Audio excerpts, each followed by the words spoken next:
Magandang araw po. Binabati ko po ang lahat ng ating overseas Filipino workers at kanilang pamilya sa pagdiriwang natin na ika-31 Migrant Workers Day. Ngayong araw, binibigyan pugay natin ang kabutihan, galing at tibay na loob ng ating mga OFW sa iba't ibang panig ng mundo. Sa inyong pag-alis upang makipagsapalaran sa ibang bansa, nabibigyan ninyo ng mas magandang kinabukasan ang inyong mga pamilya at ang bansa. Ngunit kapalit nito ang pangungulila sa mga mahal sa buhay, mga pagdiriwang na malayo sa pamilya at mga hamon na tanging kayo lamang ang nakakaunawa. Sa kabila ng lahat ng ito, patuloy kayong lumalaban, taglay ang mga katangiang Pilipino.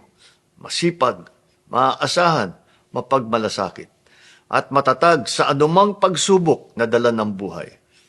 Dahil dito, patuloy namin kayong ipinagmamalaki bilang inyong pamahalaan.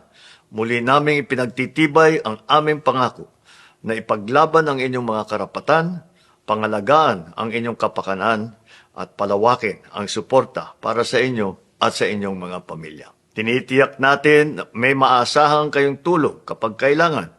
May sapat na proteksyon habang kayo'y nasa ibang bansa at may malinaw na oportunidad sa inyong pagbabalik at muling pagsisimula dito sa Pilipinas. Sa pangunguna ng Department of Migrant Workers at mga katuwang na ahensya, patuloy namin palalakasin ang mga programang tunay na tumutugon sa inyong pangangailangan.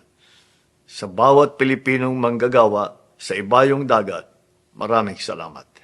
May this Migrant Workers Day remind us that every OFW story is a story of courage, of hope, and of nation building.